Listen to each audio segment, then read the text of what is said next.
नगरपंचायत आणि नगर परिषदेचा निकाल 21 डिसेंबरला लागणार आहे।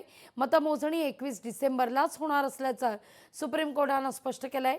नागपूर खंडपीठाच्या निर्णयावर सुप्रीम कोर्टानं शिक्कामोर्तब केलंय।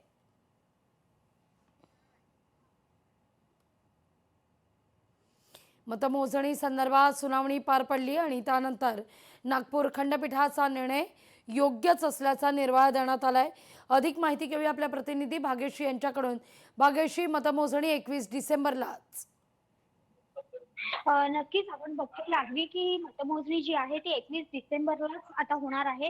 खरं तर यामध्ये देखील बरेच वादविवाद झालेले पाहायला मिळाले होते। कारण जे आरक्षण होतं ते मुळात एक्सीड झालेलं होतं। 50% अधिक काही ठिकाणी आरक्षण देण्यात गेलेलं होतं आणि या सगळ्याचा जो प्रकार आहे तो सुप्रीम कोर्टने एक सांगितलेलं होतं की तुम्ही इलेक्शन घ्या, मग नंतर आपण 21 जानेवारीला जो काही निर्णय येईल तो बंधनकारक करू आणि मग जर समजा निवडून आलेले सदस्य असतील त्यांचं सदस्यत्व रद्द करू शकतो किंवा जो निर्णय येईल तो तुम्हाला बांधील असेल, अशा पद्धतीचे ऑर्डर सुप्रीम कोर्टाने काढल्या होत्या। मात्र त्या ऑर्डर काढल्यानंतर राज्य निवडणूक आयोगाला जाग आली असं म्हणू शकतो आपण।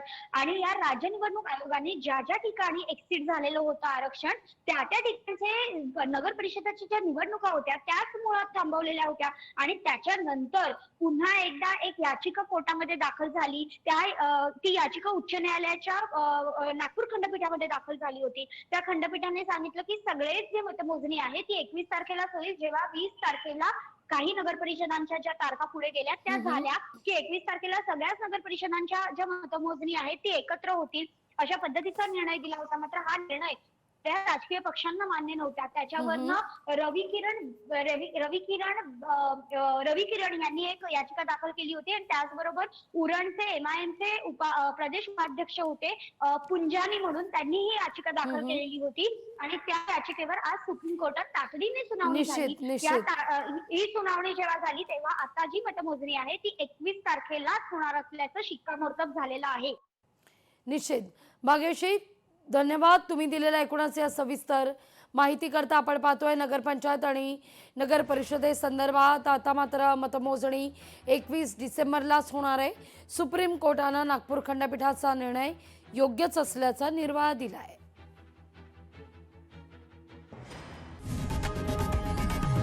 लोकशाही मराठी ऐका, पहा, जागरूक रहा।